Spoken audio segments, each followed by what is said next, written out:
Tú lavas los platos, vieja. El vino es para mamá. Esas palabras cayeron en medio del comedor, como un vaso que se rompe contra el piso de mosaico. Eran las 2:14 de la tarde del domingo y había 17 personas sentadas alrededor de esa mesa.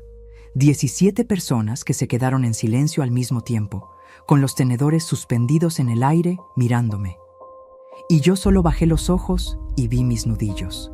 Los mismos nudillos que habían cosido miles de metros de tela, que habían apretado agujas de madrugada mientras mi hijo dormía, que habían cargado bolsas del mercado, que habían tallado ropa con jabón de lavandería para que esa familia nunca le faltara nada.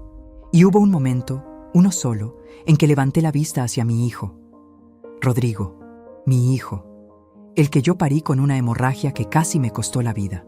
El que yo saqué adelante cosiendo uniformes escolares hasta la 1 de la madrugada durante años. Él me miró y no dijo nada. Solo giró la cabeza hacia su plato y siguió comiendo como si yo no estuviera ahí. Eso fue lo que me rompió. No las palabras de Verónica. Fue ese silencio de mi hijo. Si alguna vez en tu vida sentiste que las personas que más amaste te miraron y eligieron no verte, quédate, porque lo que hice esa tarde y lo que traje conmigo cuando volví horas después a esa misma casa cambió todo. Y cuando digo todo, lo digo en serio.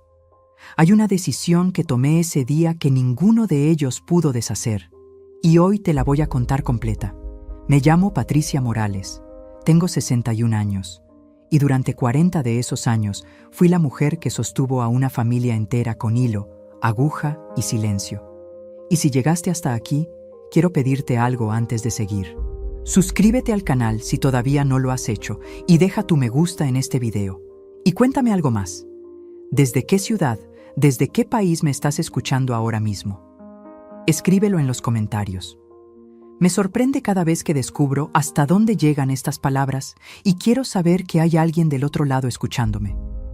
Crecí en Puebla, en una casa pequeña de paredes de adobe, donde el olor a chile tostado se mezclaba con el olor a ropa lavada con jabón azul.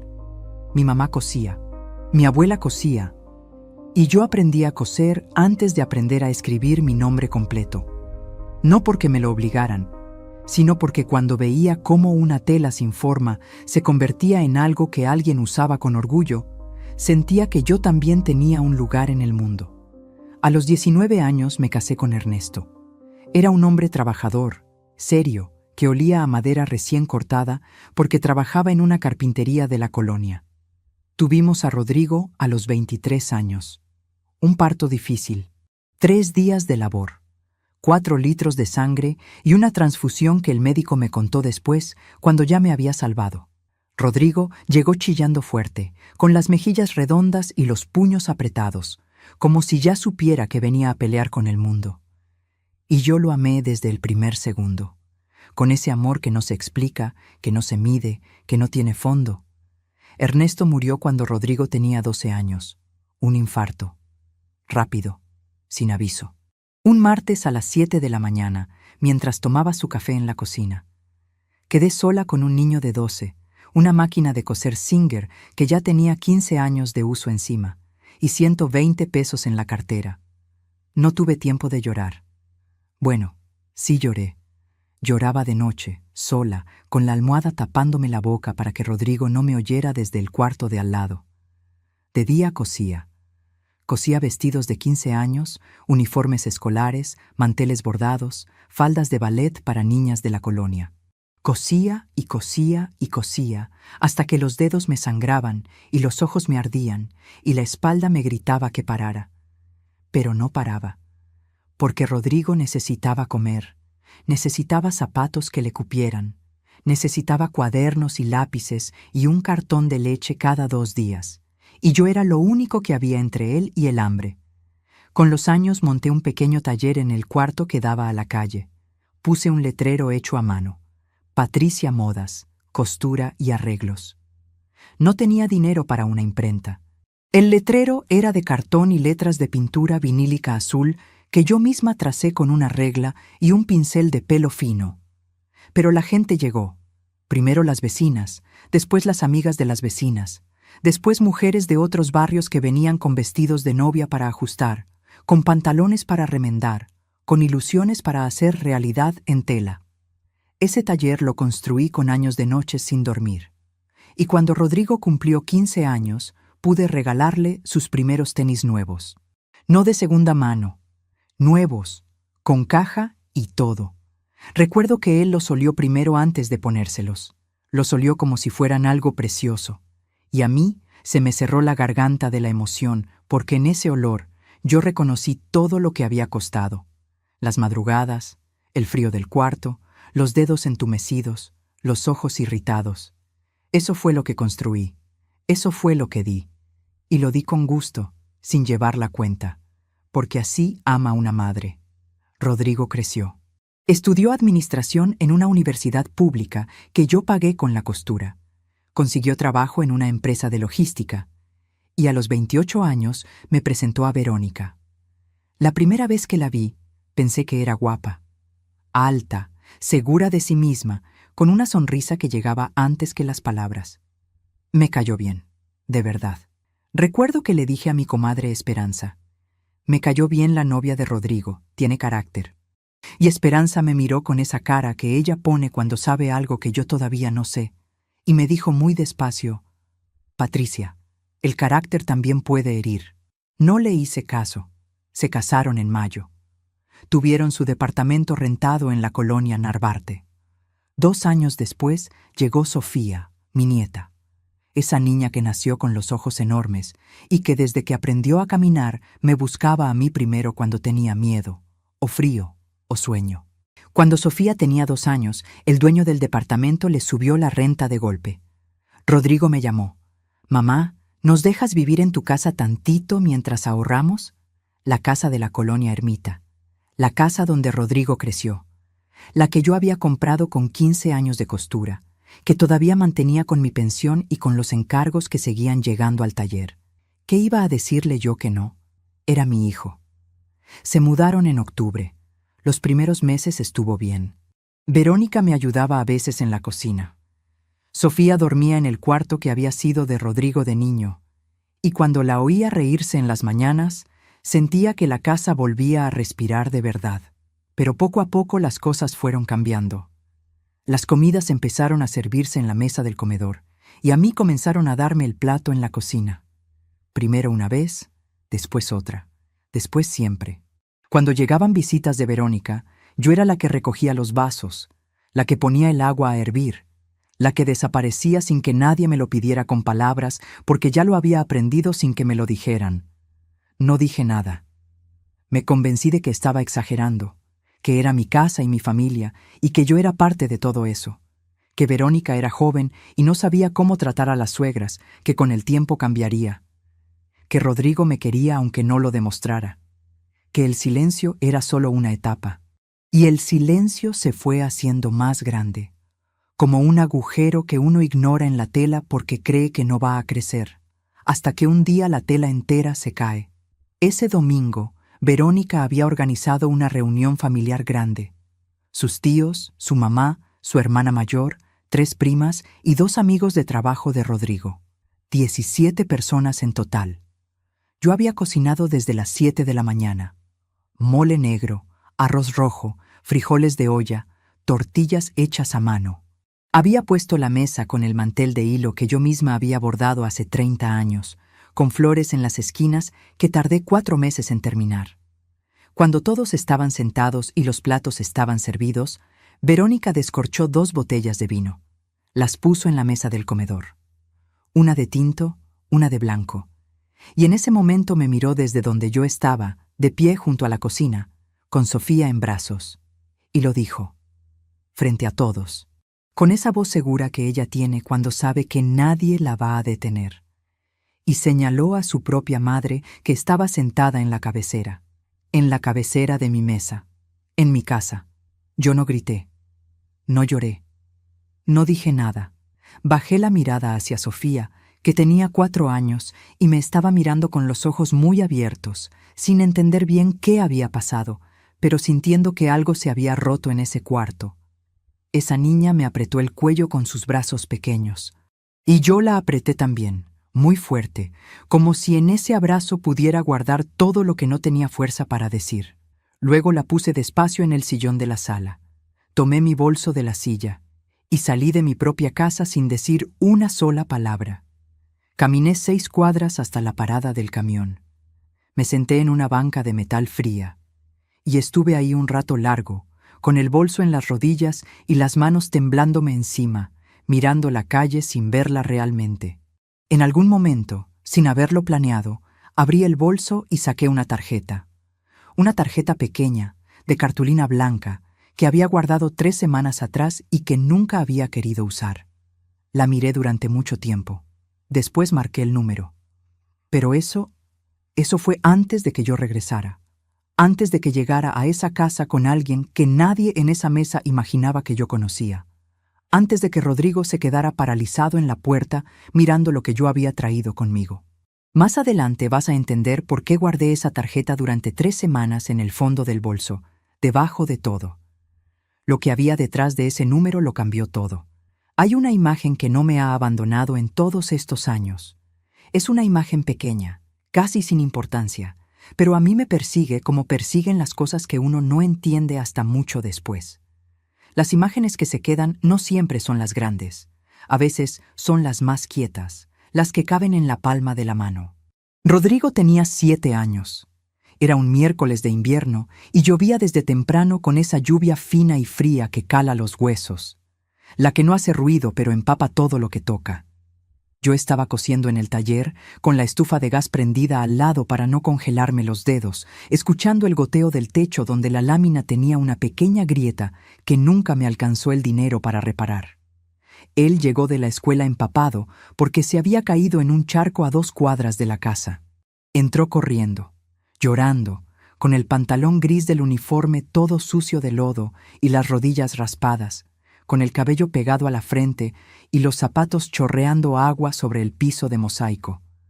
Se me tiró encima sin decir nada.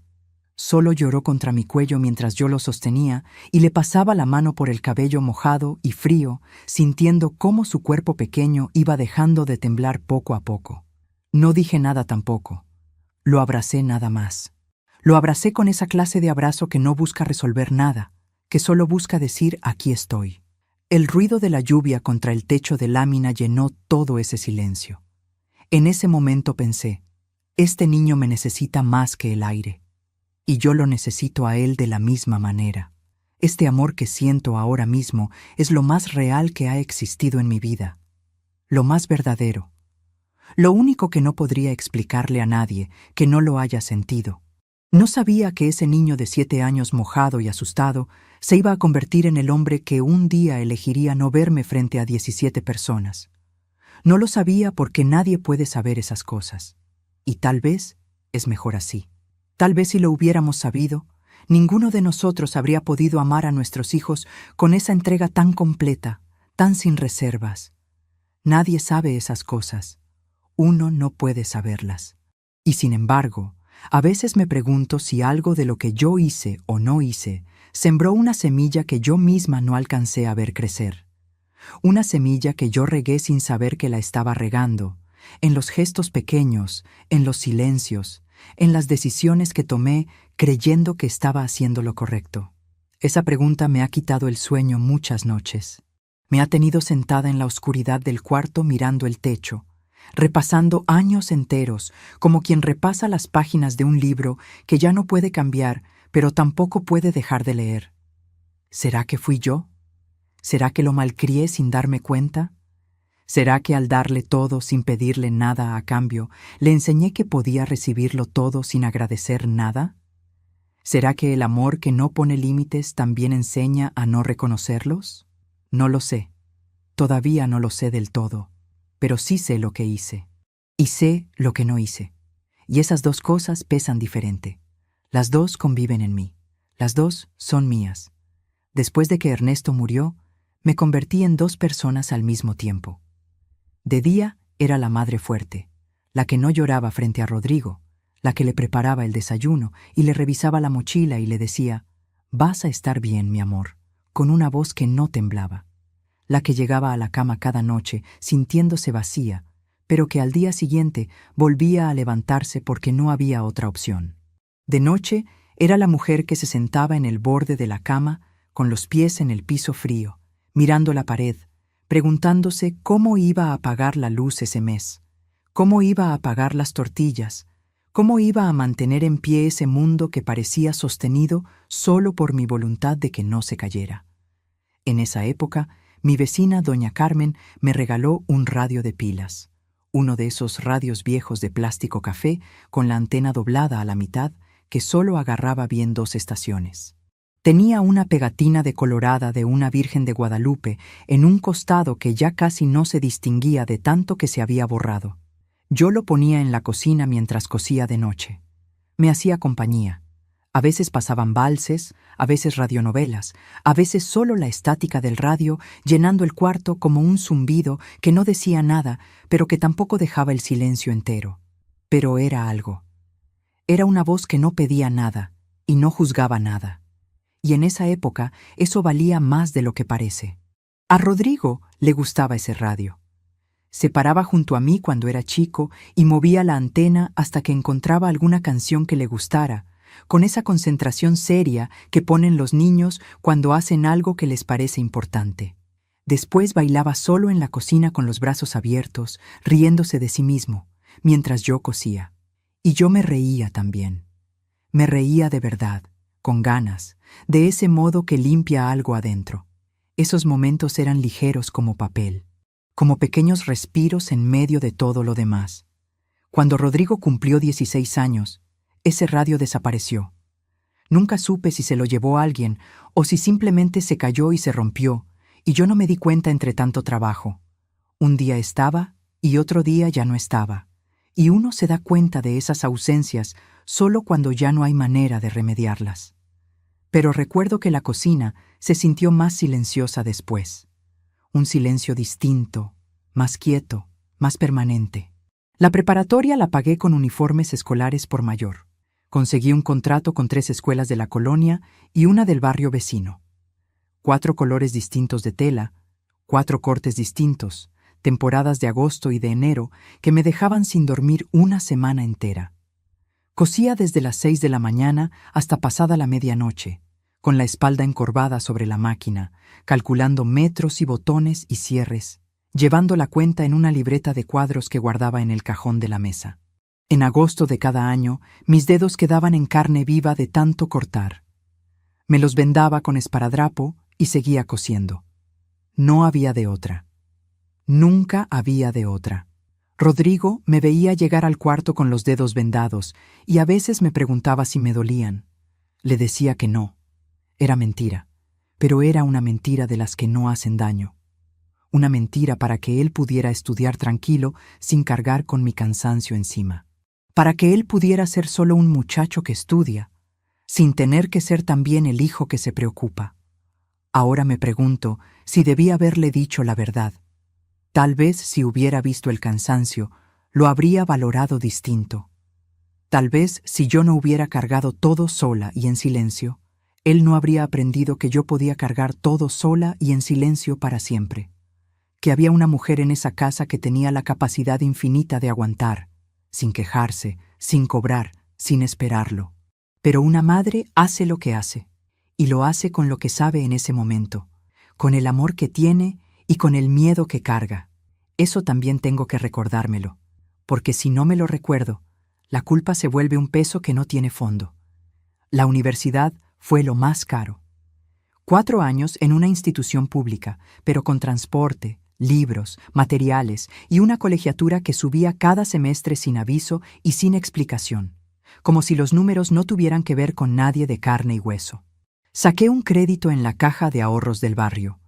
Lo pagué en 36 meses con intereses que me quitaban casi una quinta parte de lo que ganaba. 36 meses calculando a mano cuánto me quedaba, separando los billetes en sobres distintos. Luz, comida, transporte, cuota. No le dije a Rodrigo del crédito hasta que ya estaba pagado. No quería que se sintiera en deuda. No quería que el amor viniera con precio.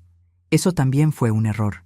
No porque el amor tenga precio, sino porque cuando uno oculta el sacrificio, el otro no lo ve. Y lo que no se ve, no existe. No puede agradecerse lo que se desconoce. No puede valorarse lo que nunca tuvo forma ni nombre. El día que Rodrigo se graduó, me puse el vestido azul marino que yo misma había cosido con tela que compré en la calle Palma. Lo cosí en 2 noches, entre cansancio y emoción, midiendo y midiendo hasta que quedara exacto, con botones forrados y todo, con el dobladillo recto y los hombros bien puestos. Era el vestido más bonito que yo había tenido en años, y me lo había hecho yo misma porque no había dinero para comprar uno, pero sí había voluntad para hacerlo.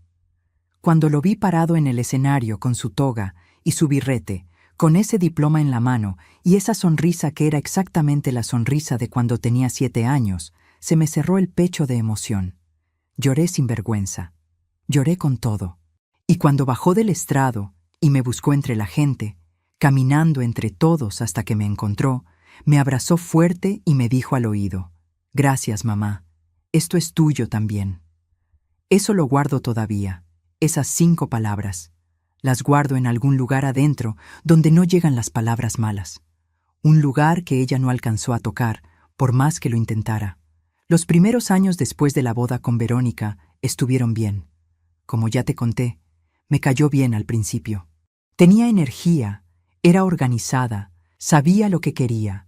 Hablaba directamente, miraba a los ojos, decía las cosas sin rodeos. Yo respeté eso. La primera Navidad que pasaron en mi casa, ella llevó un postre hecho con sus propias manos, una carlota de limón que quedó perfecta, y me preguntó cómo hacía yo el ponche. Nos quedamos las 2 en la cocina picando tejocotes y cañas, mientras los hombres veían el fútbol en la sala, y platicamos. De verdad platicamos, con esa clase de conversación que no se busca, pero que llega sola cuando 2 personas bajan la guardia al mismo tiempo. Me contó de su mamá, de su infancia en Monterrey, de lo mucho que había trabajado para conseguir lo que tenía. Pensé que había algo real ahí, algo en lo que apoyarnos. Un comienzo. No sé exactamente cuándo cambió. Los cambios de esa clase no tienen un momento exacto. Son como la humedad que entra por una grieta. No la ves entrar, pero un día despiertas y la pared ya está manchada. Y entonces uno se pregunta desde cuándo, y no hay respuesta clara porque la humedad no avisa. Fue gradual. Primero fueron los comentarios pequeños, que si la casa necesitaba modernizarse, que si mi manera de cocinar era muy de rancho, que si los muebles de la sala eran de otra época. Los decía con una sonrisa, con esa ligereza que hace que uno no sepa bien si molestarse o reírse. Yo los escuché y no dije nada. Me dije a mí misma que era su manera de expresarse, que era joven, que no lo decía con mala intención. Me convencí de eso muchas veces, más de las que debí. Después vinieron las decisiones que se tomaban sin preguntarme. Cambiaron el color de la cocina sin decirme nada. Un sábado llegué del mercado y la cocina era verde menta cuando yo la había dejado color crema. El color crema que yo había elegido hacía 15 años porque me recordaba las paredes de la casa de mi mamá. Cuando le pregunté a Rodrigo me dijo: «Es que Verónica quería cambiarla, mamá. Además la tuya ya estaba muy vieja». La mía. Como si el color de una pared pudiera ser mío o de alguien más. Como si la casa entera no fuera mía. Ese día guardé silencio. Lo guardé muy hondo. Más hondo de lo que debí. Y aquí viene algo que necesito contarte porque todavía me duele cuando lo recuerdo. No por lo que fue en sí mismo, sino por lo que representó. Por lo que me mostró que ya era normal en esa casa. Sofía tenía 2 años y 8 meses. Era una tarde de jueves, de esas tardes sin prisa que parecen más largas y más suaves, y yo estaba en el patio de atrás enseñándole a Sofía a reconocer las plantas. Le mostraba la planta de epazote que yo tenía en una maceta de barro roja, la misma maceta que había sido de mi mamá, que había hecho el viaje de una casa a otra durante décadas sin romperse, y Sofía la tocaba con los deditos con mucho cuidado, como si supiera que era algo delicado, como si los niños pequeños supieran más cosas de las que uno cree. Me dijo con su voz de bebé: «Güela, ¿esto se come?» Y yo me reí y le dije que sí, que olía rico, que lo podía oler. Me incliné para acercarle la hoja y ella la olió con los ojos muy abiertos, muy seria, como descubriendo algo importante. Entonces llegó Verónica al patio. Me miró a mí, miró la maceta y sin decir buenas tardes dijo: ¿Por qué la dejas tocar eso? Tiene tierra y microbios. Tomó a Sofía del brazo con esa firmeza suya que no admite conversación y se la llevó adentro sin mirarme más. Sofía volteó a verme desde los brazos de su mamá con esos ojos grandes que tiene. No dijo nada. Yo tampoco dije nada. Me quedé sola en el patio con la maceta de barro roja, con el epazote, con el silencio, con el olor a tierra húmeda que nadie iba a oler ya. Y en ese momento, sin buscarlo, me acordé de cuando Rodrigo tenía 2 años y yo le dejaba meter las manos en la tierra del jardín de mi mamá. Se llenaba los dedos de tierra negra y se los chupaba y yo me reía. Mi mamá se reía. Nadie nos quitaba a ese niño de los brazos por la tierra. Nadie pensaba que había algo malo en dejar que un niño tocara el mundo con las manos. Fue solo un segundo en que el pasado y el presente se pusieron uno sobre el otro y yo vi la diferencia entre los dos, la distancia entre los dos, lo mucho que había cambiado algo que yo pensé que no podía cambiar. Pero lo guardé, como guardaba todo, como había aprendido a guardar, durante años, durante décadas, con una disciplina de la que no me sentía orgullosa pero que me había mantenido en pie. El detonador antes del domingo de la reunión no fue uno solo.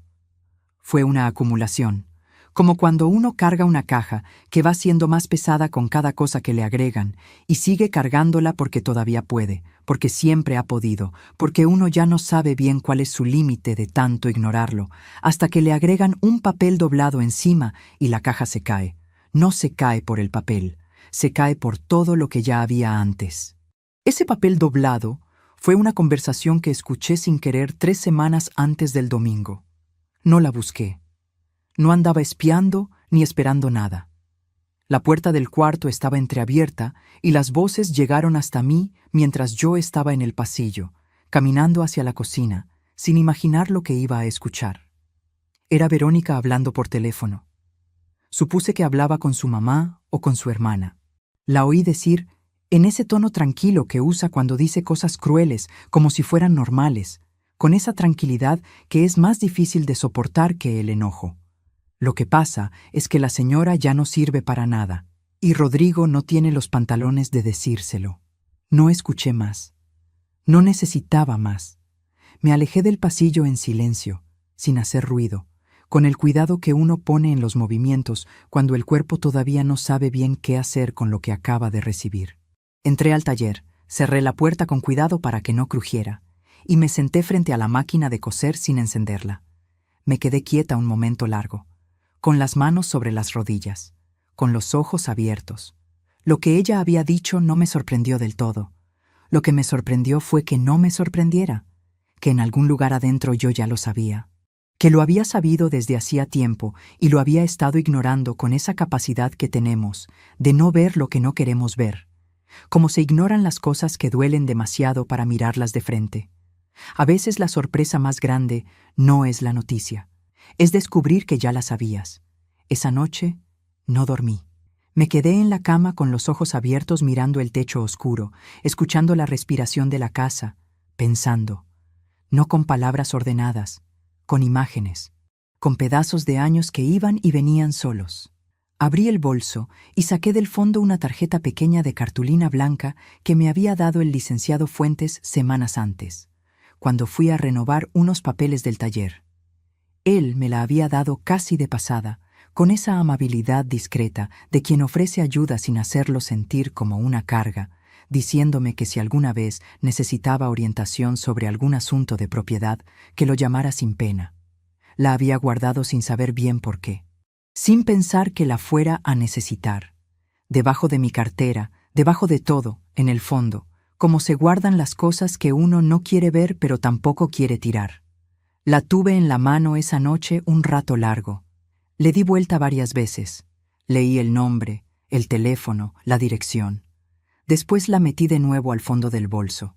3 semanas después del domingo más largo de mi vida, Cuando ya estaba sentada en esa banca de metal frío en la parada del camión, con las manos temblando encima del bolso y el corazón latiendo más fuerte de lo que debería, fue cuando la volví a sacar. Aunque todavía no sabía exactamente lo que iba a pasar esa noche, algo dentro de mí ya había decidido. No con palabras, con los huesos, con esa certeza silenciosa que no viene de la cabeza, sino de algún lugar más profundo. Como cuando uno sabe que el tiempo de aguantar terminó, sin que nadie tenga que decírtelo, sin que haya que explicarlo ni justificarlo, solo saberlo. Necesito detenerme un momento aquí, porque mientras te cuento todo esto, pienso en cuántas personas me están escuchando ahora mismo que también lo dieron todo, durante años, durante décadas, sin llevar la cuenta, sin pedir recibo, sin esperar reconocimiento, porque así aman las madres, los padres, los abuelos de esta tierra, con todo y sin condiciones. Y recibieron tan poco a cambio, o peor, recibieron desprecio donde debía haber gratitud, indiferencia donde debía haber memoria, silencio donde debían haber llegado las palabras. ¿Tú también viviste algo así? ¿Tú también guardaste silencio cuando debiste haber hablado? ¿Tú también cargaste todo solo, toda sola, convenciéndote de que podías con eso y con más? Escríbemelo en los comentarios. Quiero leer tu historia. Quiero que sepas que no estás solo, no estás sola. Que estas palabras llegan hasta ti porque hay algo que compartimos, algo que no necesita explicarse ni traducirse, que se reconoce nomás con sentirlo. Con sentir que alguien más pasó por ahí y salió del otro lado. Había algo que yo hacía cuando era niña y me golpeaba con algo duro, con la esquina de una mesa o el filo de una puerta. No lloraba de inmediato. Había un segundo, justo un segundo, entre el golpe y el dolor, en que el cuerpo todavía no entendía lo que le había pasado. Un segundo de silencio absoluto antes de que todo ardiera. El cuerpo tiene esa manera de protegerse a sí mismo, de pedirse un momento antes de aceptar lo que ya ocurrió. Eso fue lo que sentí cuando Verónica dijo esas palabras frente a 17 personas. Un segundo de nada. Y después el ardor, pero no lo mostré. Bajé los ojos, apreté a Sofía, salí. Eso ya te lo conté. Lo que no te conté es lo que pasó dentro de mí durante las horas que estuve sentada en esa banca de metal, mirando pasar los camiones sin subirme a ninguno, mirando pasar el mundo como si yo fuera invisible en él, como si el tiempo se hubiera vuelto algo que solo les pasaba a los demás. Los pensamientos no fueron poéticos ni ordenados, fueron cortos, furiosos, concretos, 40 años cosiendo. La casa, es mi casa. Rodrigo no dijo nada, Rodrigo no dijo nada, Rodrigo no dijo nada. El mantel con las flores bordadas, 4 meses en hacerlo, la maceta roja de mi mamá, la cocina verde menta. La señora ya no sirve para nada, ya no sirve, ya no sirve, ya no sirve para nada. Esas palabras giraban en mi cabeza sin pausa, sin piedad, como disco rayado que no encuentra el final del surco. Esas palabras de Verónica por teléfono, que yo había escuchado sin querer 3 semanas antes, se me repitieron ahí en la banca con una claridad que casi me cortó la respiración. Las había guardado. Las había doblado y metido muy adentro, como se mete algo que quema, algo que uno sabe que no puede mirar todavía. Pero ya no había adentro donde guardarlas. El adentro se había llenado. Se había desbordado esa tarde frente a 17 personas. Y entonces, en medio de ese remolino de pensamientos, me acordé de la tarjeta. La saqué del bolso. La sostuve entre los dedos con cuidado, como si fuera a romperse. Como si el papel tuviera la fragilidad de todo lo que en ese momento dependía de él. Cartulina blanca. Letras negras pequeñas. Licenciado Arturo Fuentes.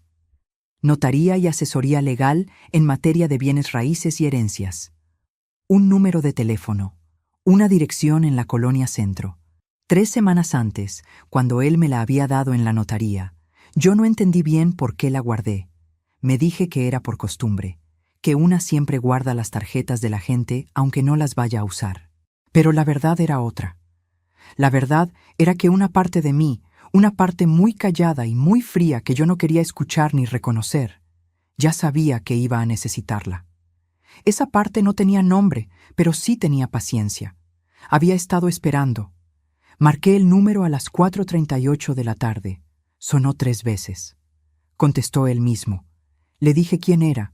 Le dije que necesitaba hablar con él sobre mi casa, sobre mis derechos como dueña, sobre lo que podía hacer si quería pedir a alguien que se fuera.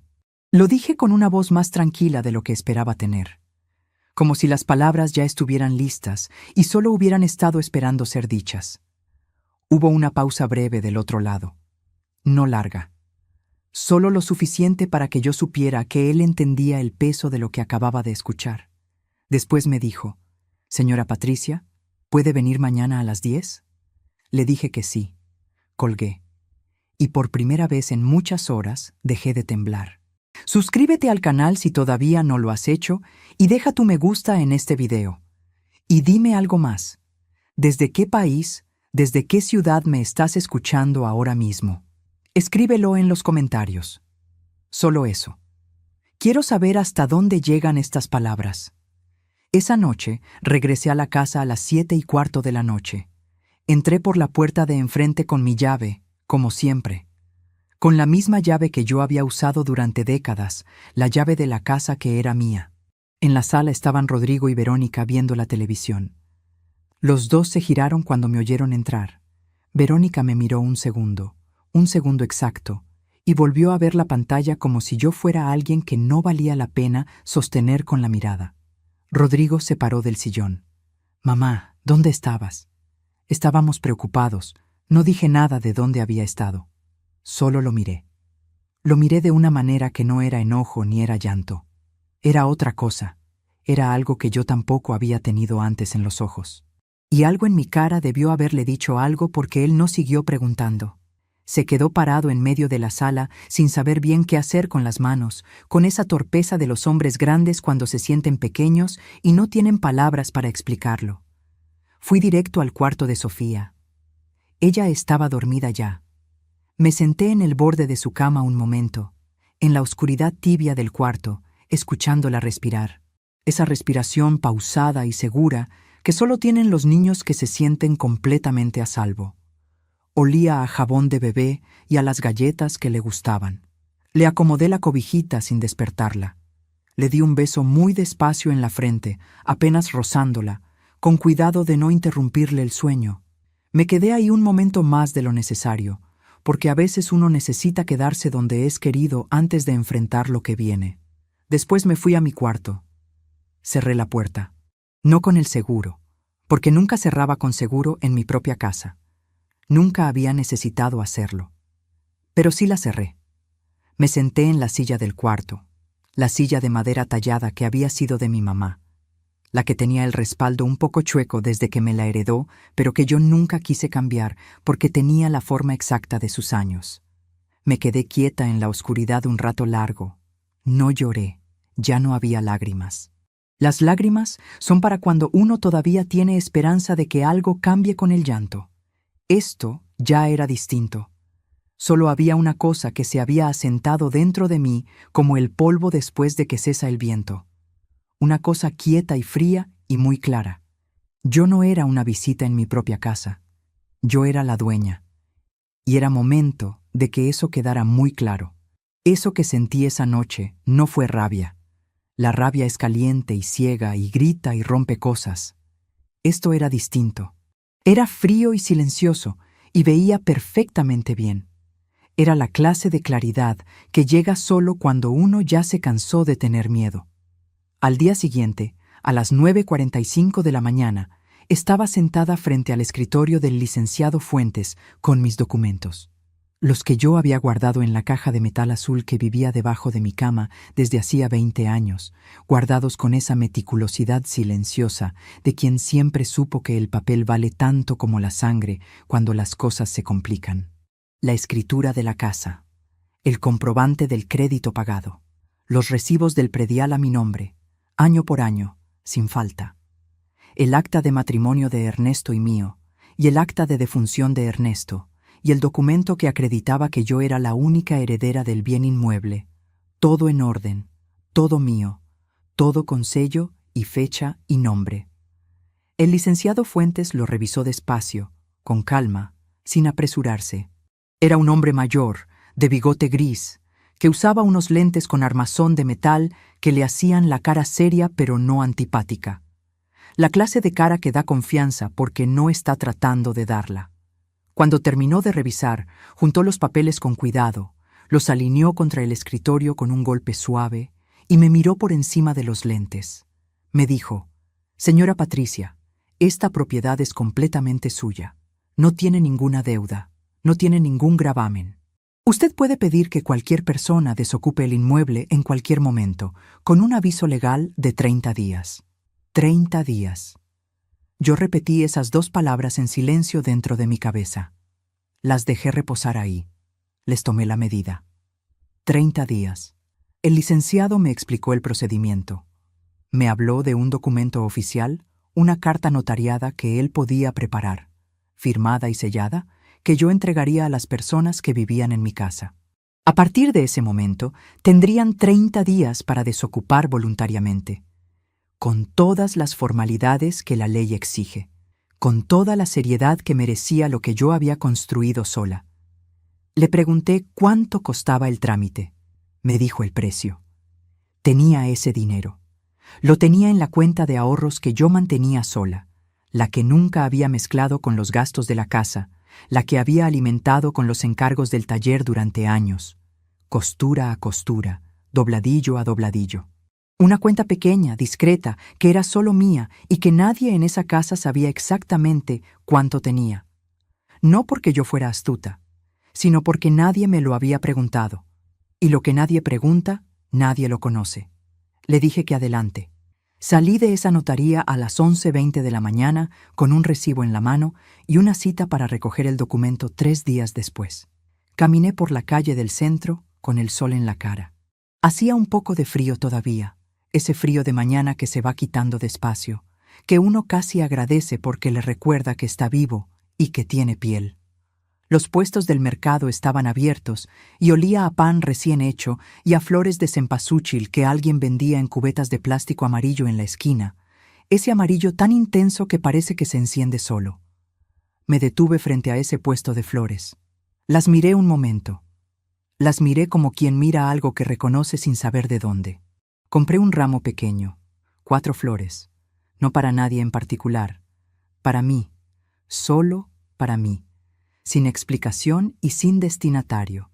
Fue la primera vez en muchos años que compré algo solo para mí sin pensarlo 2 veces, sin calcular si podía, sin preguntarme si había algo más urgente en qué gastar ese dinero, sin pedirle permiso a nadie, ni siquiera a mí misma.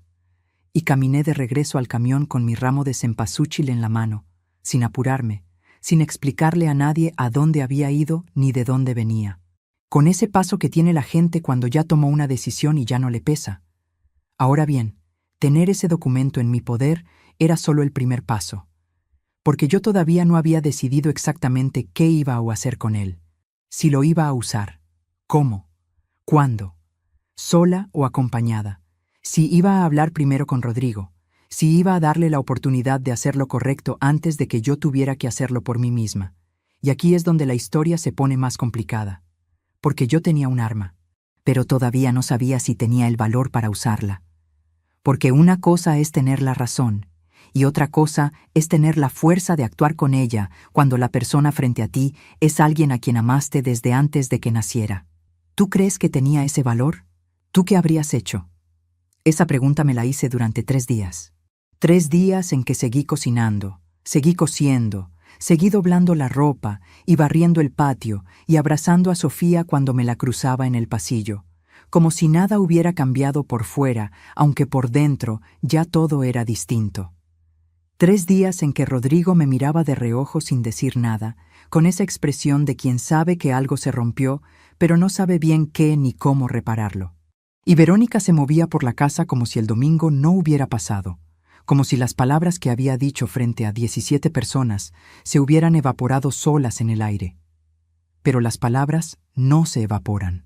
Se quedan, pegadas en las paredes, pegadas en los muebles, pegadas en el mantel bordado que yo había puesto en esa mesa con tanta ilusión, con 4 meses de dedos y de noches. Las palabras se quedan, aunque nadie las repita, especialmente esas. El documento lo recogí el miércoles. Lo saqué del sobre con cuidado. Lo leí una vez de principio a fin, y después lo puse en el sobre de la caja de metal azul. Lo cerré.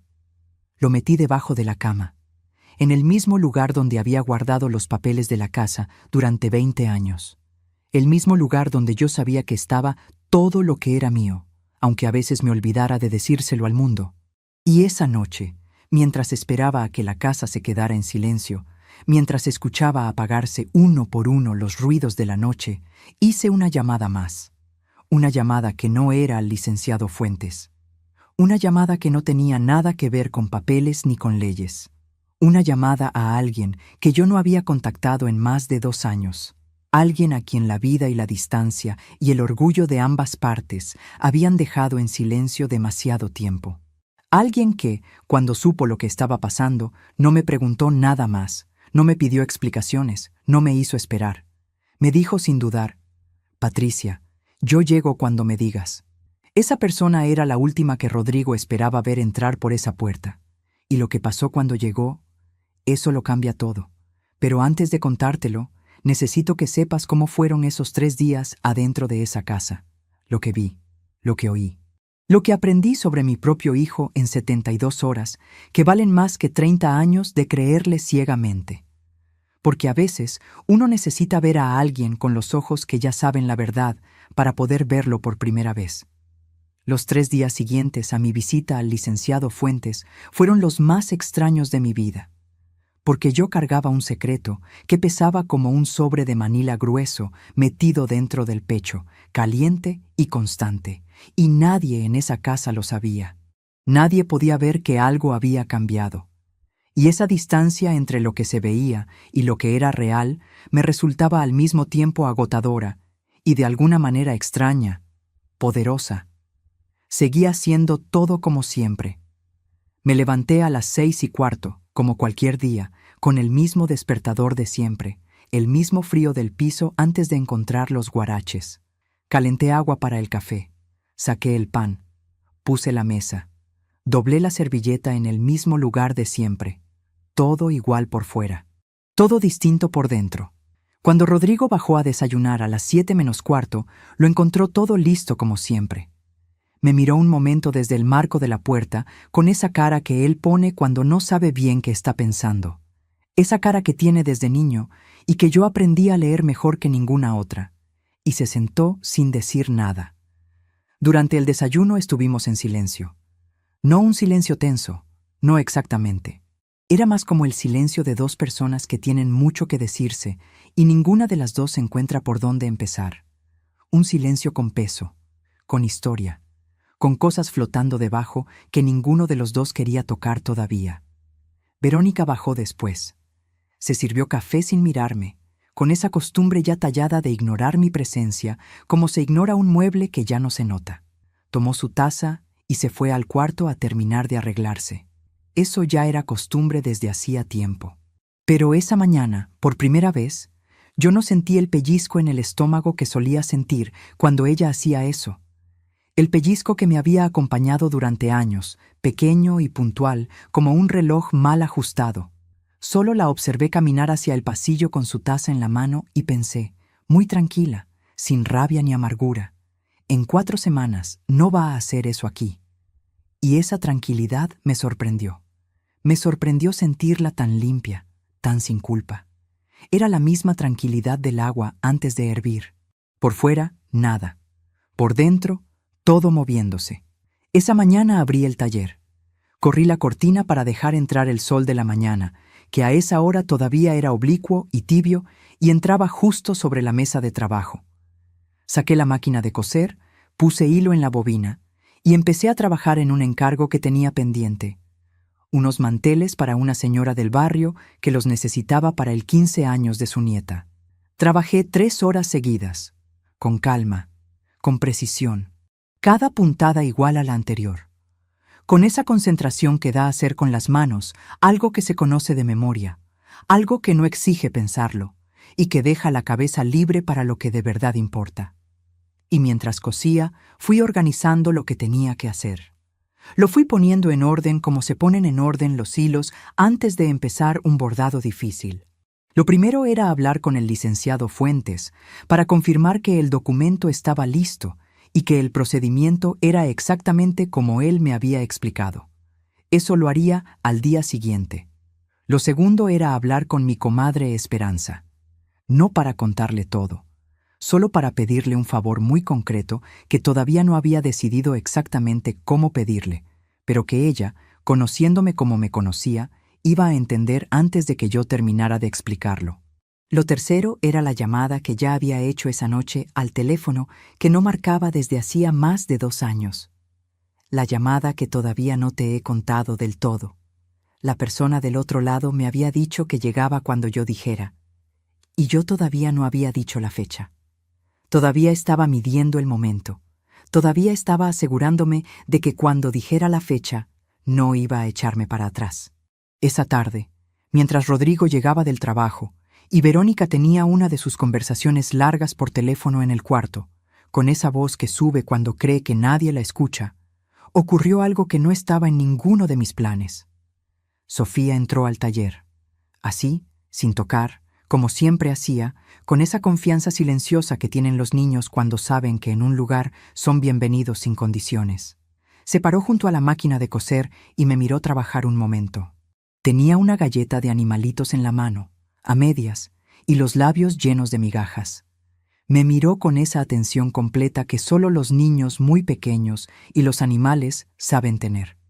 ¿Huela? Dime, mi amor, ¿por qué estás triste? Me detuve. Apagué la máquina. La miré. ¿Quién te dijo que estoy triste? Nadie. Lo vi yo sola. 4 años. 4 años tenía esa niña y ya veía lo que los adultos de esa casa no se molestaban en ver. Lo que nadie se había tomado el trabajo de preguntarme en semanas, me lo preguntaba ella en 5 palabras, de pie junto a mi máquina de coser, con una galleta a medias en la mano. Me acerqué, le limpié las migajas de los labios con el pulgar, despacio, sintiendo la suavidad de esa piel que todavía no sabe lo que es el cansancio, y le dije, no estoy triste, mi amor, estoy pensando. Ella me estudió la cara un momento más, con esos ojos enormes que tiene, y que no dejan pasar nada, con la misma seriedad con que los niños evalúan las cosas cuando todavía no saben que se supone que deben disimular. Después me ofreció la mitad de su galleta con toda la seriedad del mundo, con las 2 manos extendidas, como se ofrece algo precioso, como se ofrece lo más valioso que uno tiene en ese momento.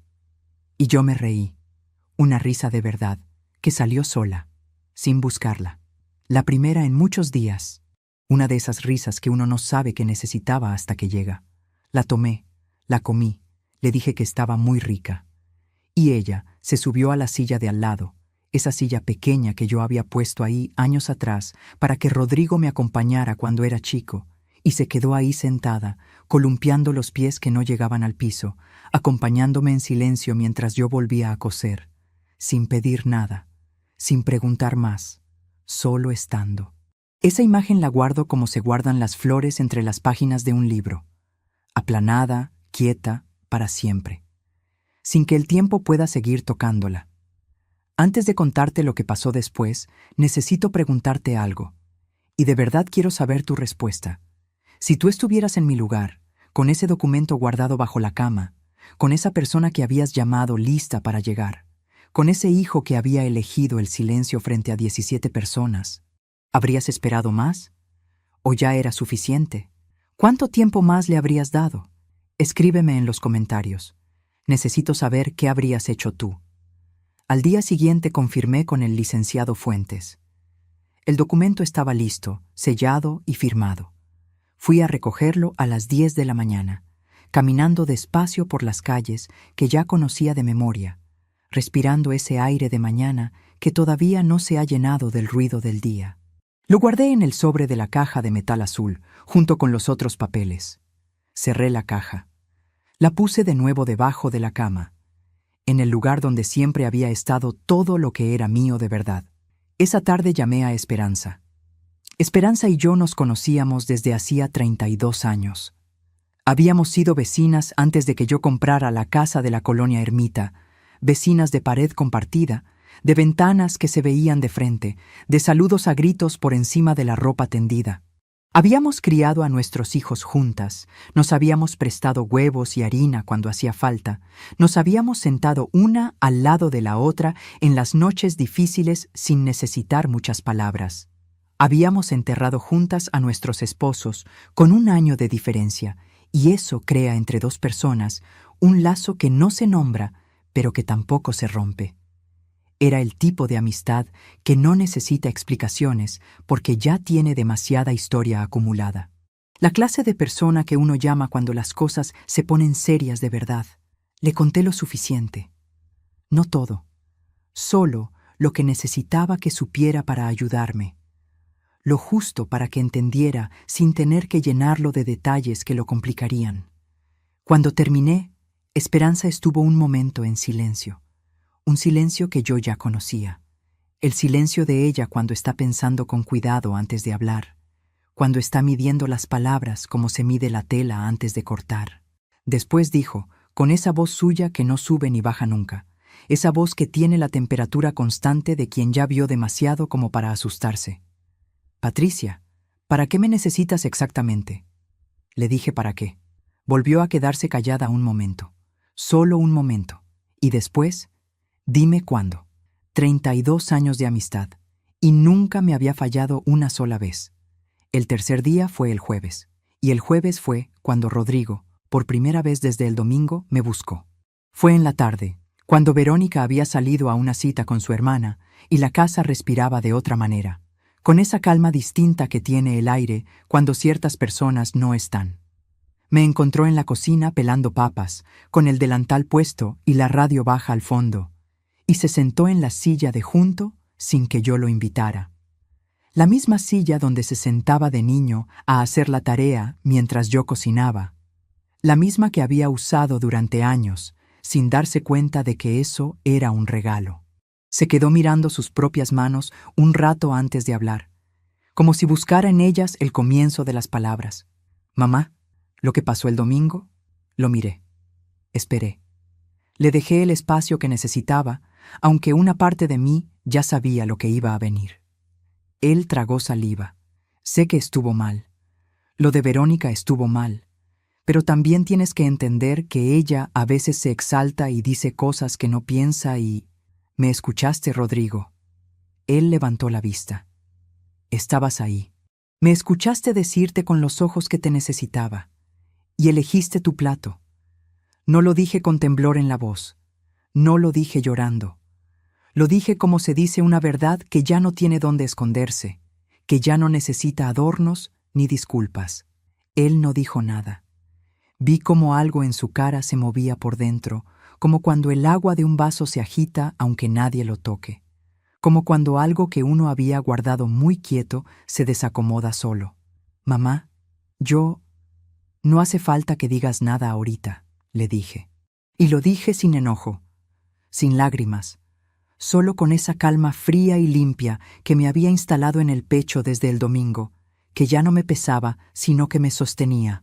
Hay cosas que ya están decididas, Rodrigo, y las vas a entender muy pronto. Él frunció el ceño. ¿Qué quieres decir con eso? Terminé de pelar la papa que tenía en la mano. La puse en el tazón de agua con esa precisión lenta que tienen los gestos cuando uno los hace por última vez, sin saber todavía que es la última vez. Me sequé las manos en el mandil. Quiero decir que te quiero mucho, que siempre te voy a querer, que eres mi hijo y eso no cambia con nada de lo que pase, pero que esta casa es mía, y que yo también soy una persona, no solo tu madre, una persona. Se quedó mirándome fijo, con esa expresión de quien escucha palabras que entiende por separado, pero que juntas no le cuadran todavía. Y yo fui al taller, cerré la puerta y marqué el número que llevaba 3 días esperando marcar. 3 días sintiéndolo en la punta de los dedos cada vez que pasaba cerca del teléfono. La voz del otro lado contestó al primer timbrazo. Le dije, «Puedes venir el sábado. El sábado llegó con un sol de mañana limpio y frío, de ese que ilumina sin calentar todavía, que pone luz en todo sin comprometerse con el calor. Yo estaba en la cocina desde temprano, antes de que la casa empezara a moverse. Había hecho café de olla, con canela y piloncillo, el que tarda más, pero que llena toda la casa de olor desde que uno lo pone en el fuego, el que huele a domingo de antes, a casa de mi mamá, a mañanas que uno recuerda sin saber exactamente cuándo fueron. Tenía las manos tranquilas, el cuerpo tranquilo, esa tranquilidad que ya no era esfuerzo ni disciplina, sino convicción, la tranquilidad de quien ya decidió y ya no necesita convencerse más. A las 11 de la mañana sonó el timbre. Rodrigo estaba en la sala leyendo el periódico, de ese modo distraído con que se lee cuando uno está esperando algo sin saber qué. Verónica estaba arriba todavía, con su rutina de mañana que siempre duraba más de lo que debía.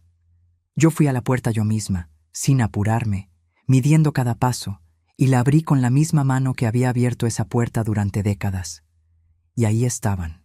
El licenciado Fuentes, con su traje gris y sus lentes de armazón de metal, con un portafolio negro en la mano y esa expresión profesional y tranquila de quien sabe exactamente lo que hace y no necesita anunciarlo.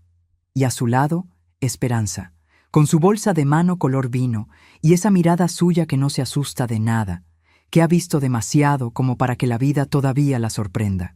Y detrás de ellos, de pie en la banqueta, con una maleta de ruedas pequeña y el cabello blanco recogido, con los ojos húmedos pero la espalda derecha, con esa dignidad que da tener muchos años y haberlos vivido de frente, estaba el tío Bernardo, el hermano mayor de Ernesto, el único familiar de mi esposo que quedaba vivo, el hombre que cargaba en la cara los mismos rasgos de Ernesto, la misma forma de la frente, la misma manera de inclinar la cabeza cuando lo miraban, y que por eso dolía y consolaba al mismo tiempo.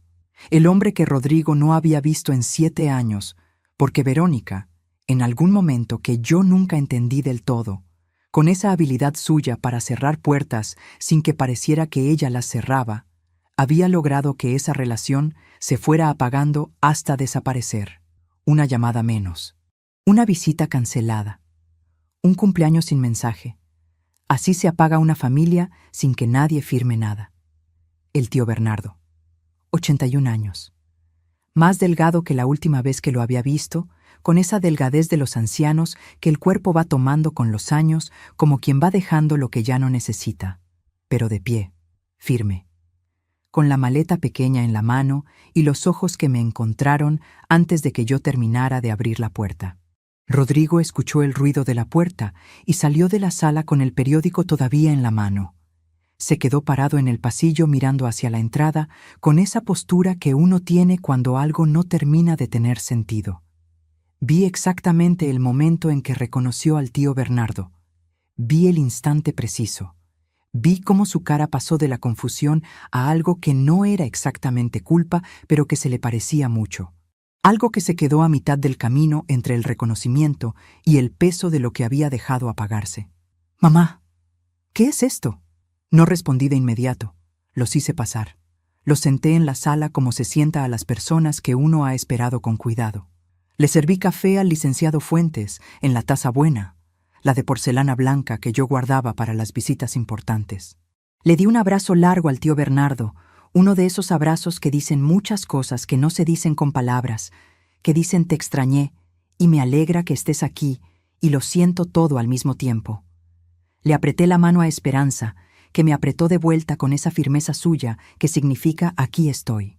Rodrigo seguía parado en el pasillo, con el periódico todavía doblado en la mano, sin entender qué estaba pasando en su propia sala. Sin entender que esa sala exacta donde él había crecido y donde había creído que las cosas siempre iban a seguir como estaban, en ese momento ya era otra cosa, o lo que él había creído que era su sala. En ese momento se oyeron pasos en las escaleras. Verónica bajó con su bata y el cabello suelto, todavía a medio arreglar, y frenó en seco en el último escalón cuando vio a las personas sentadas en la sala.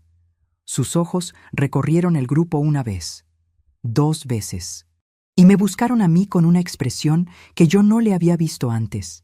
No era enojo, No era la frialdad de siempre, era algo más cercano al miedo. Esa clase de miedo que llega cuando uno se da cuenta, demasiado tarde, de que las cosas ya se movieron sin pedirle permiso. El licenciado Fuentes se puso de pie con esa calma de quien ha hecho esto muchas veces y sabe que el peso del momento no requiere dramatismo. Abrió el portafolio, sacó el sobre con ambas manos y lo puso sobre la mesa de centro. Sobre el mantel bordado con las flores en las esquinas que yo había tardado 4 meses en terminar. Sobre ese mantel que había sobrevivido años de esa mesa, que había absorbido el calor de cientos de tazas, que era tan mío como mis propias manos. Y dijo, con esa voz tranquila y clara y sin fisuras que tienen los hombres que saben exactamente el peso de lo que dicen. Buenos días. Soy el licenciado Arturo Fuentes, notario público. Estoy aquí a solicitud de la señora Patricia Morales, propietaria legítima de este inmueble, para hacer entrega formal de un aviso de desocupación voluntaria con 30 días de plazo, de acuerdo con lo establecido en... No escuché el resto de la frase legal. Las palabras siguieron, precisas y formales, llenando la sala con su peso oficial. Pero yo no las escuché. Estaba mirando a Rodrigo.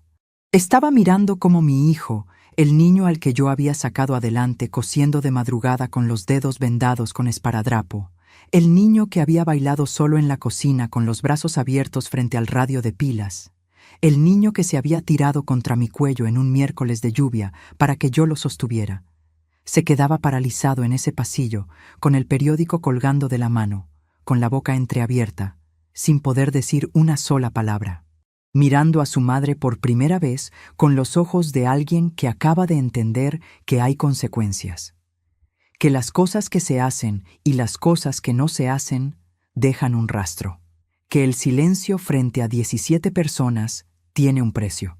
Y lo que él dijo cuando finalmente recuperó la voz, eso fue lo último que yo esperaba escuchar. Lo que Rodrigo dijo fue esto. Mamá, ¿por qué no me hablaste antes? No antes de los gritos de Verónica. No antes de que el licenciado Fuentes pusiera ese sobre encima de la mesa, sino antes de que todo esto llegara tan lejos. Esa fue la pregunta de mi hijo, y fue la pregunta más cruel y la más honesta que me hizo en toda su vida al mismo tiempo, porque tenía razón. Y no la tenía.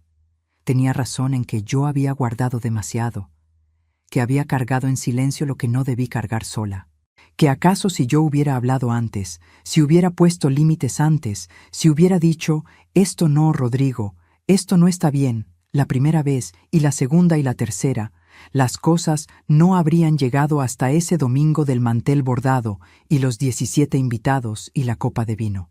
Pero no tenía razón en lo que estaba insinuando, que la responsabilidad de lo que pasó era mía por haber callado, como si el que calla fuera el culpable y el que grita quedara limpio. No dije nada de eso, solo lo miré. El licenciado Fuentes esperó. Esperanza miraba sus propias manos. El tío Bernardo estaba sentado en el sillón con su maleta pequeña a los pies y los ojos fijos en Rodrigo con una expresión que yo conocía bien. La expresión de un hombre que ya vio esto antes y ya sabe cómo termina. Verónica no había dicho una sola palabra desde que bajó las escaleras. Estaba parada junto al pasillo, con los brazos cruzados y la cara de alguien que está calculando muy rápido. La vi recalcular en tiempo real. Vi cómo sus ojos iban del sobre en la mesa al licenciado Fuentes, al tío Bernardo, a mí, y vi exactamente el momento en que entendió que esta vez no había salida fácil. El sobre tiene 2 nombres, explicó el licenciado con calma. El de la señora Verónica Torres y el del señor Rodrigo Morales. Ambos tienen 30 días calendario para desocupar voluntariamente el inmueble.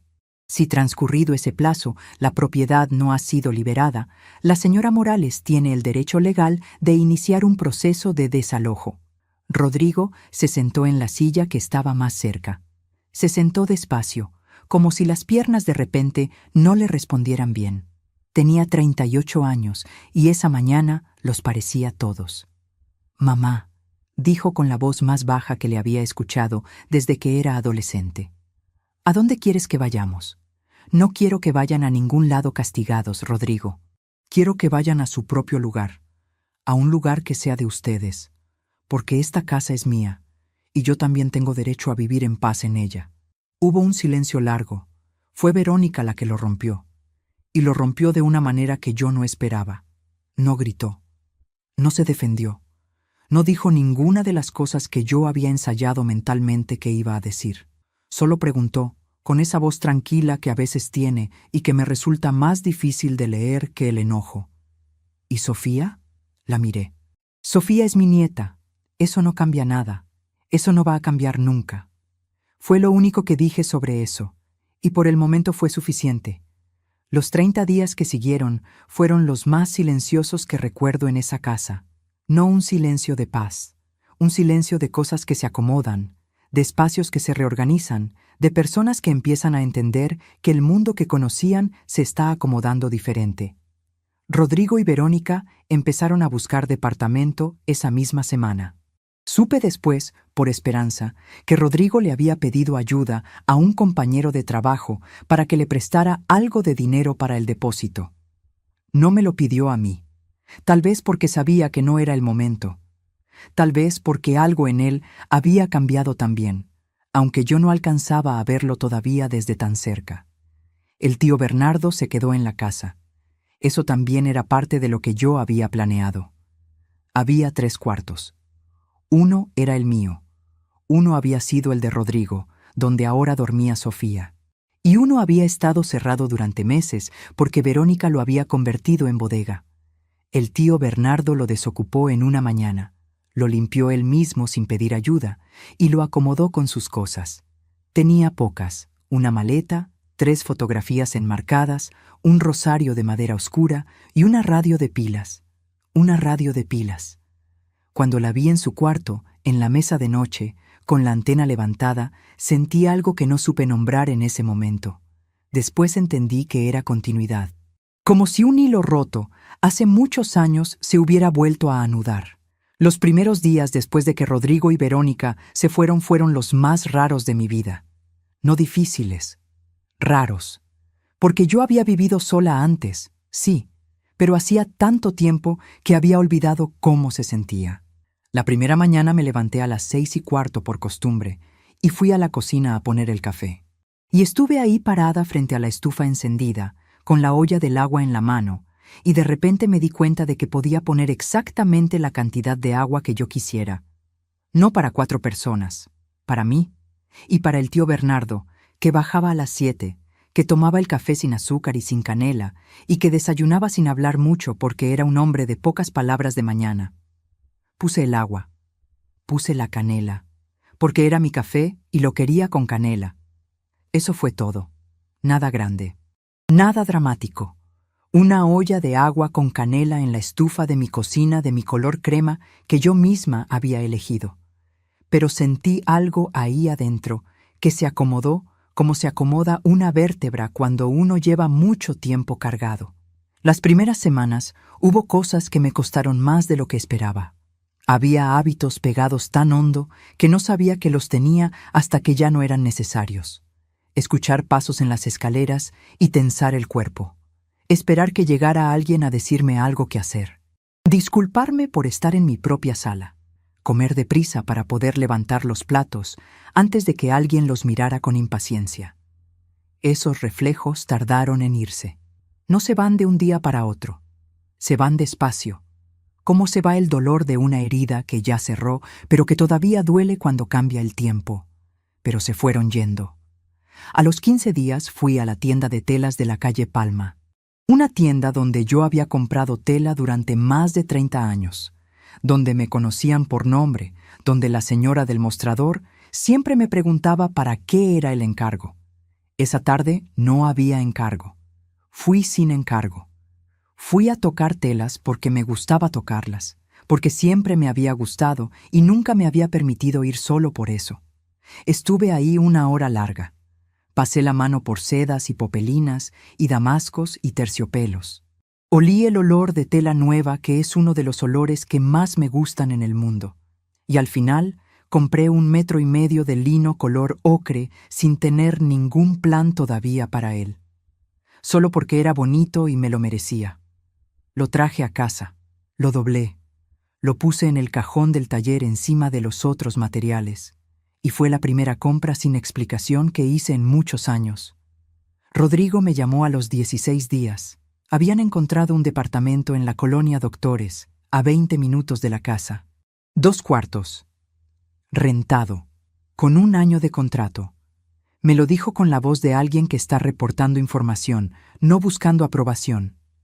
Le dije que me alegraba. Le pregunté si Sofía estaba bien. Me dijo que sí. Hubo un silencio corto.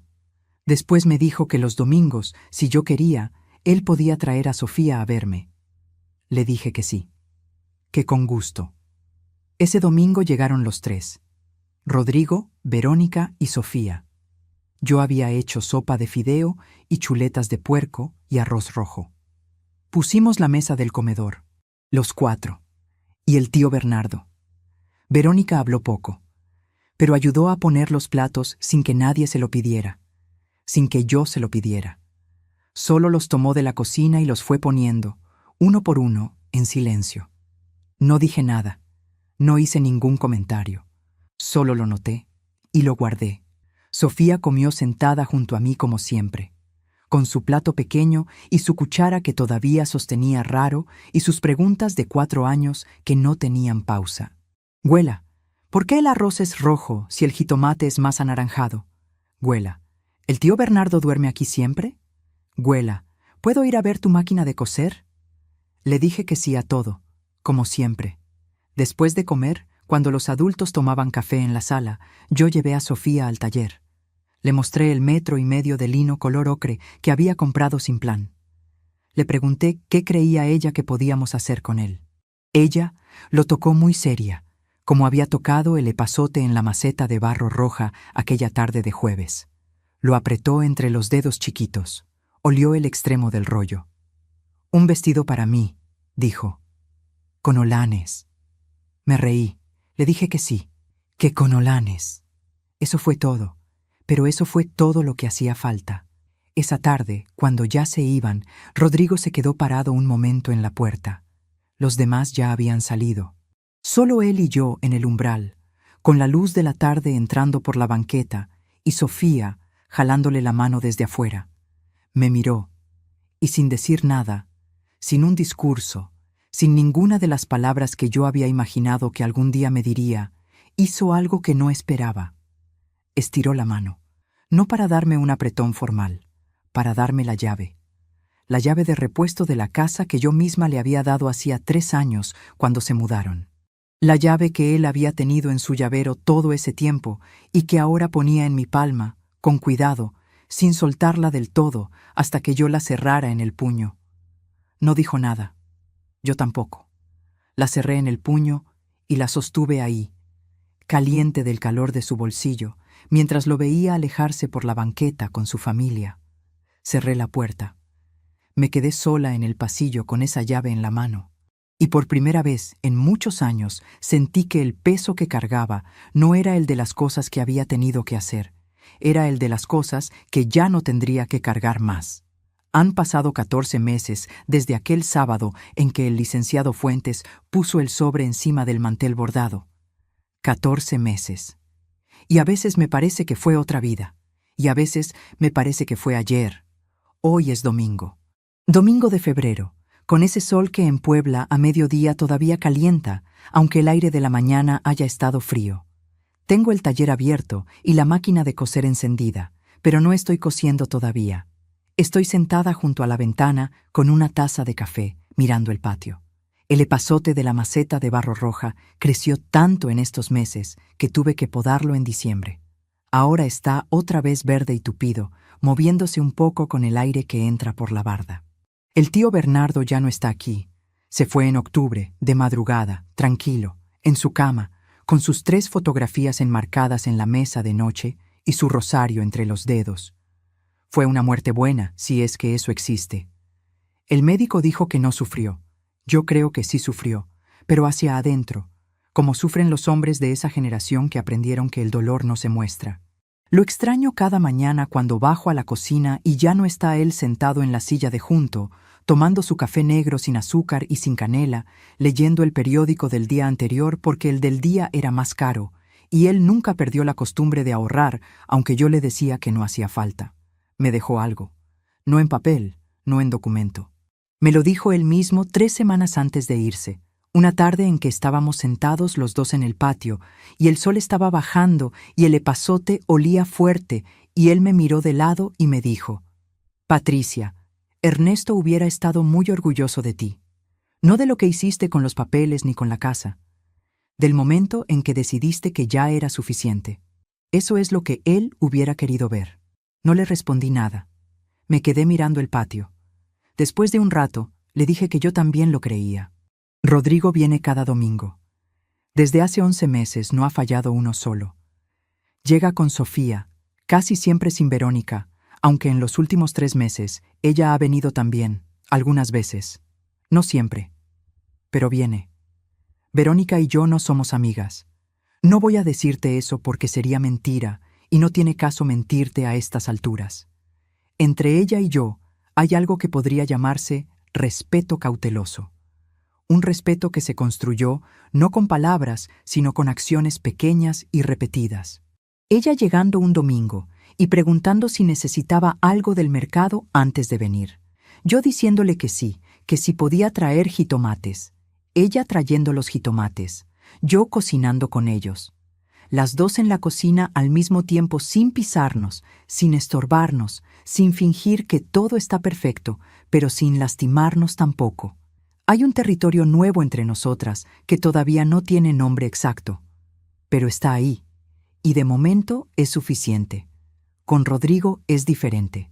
Con Rodrigo hay una conversación que empezó ese domingo en que me devolvió la llave y que todavía no ha terminado.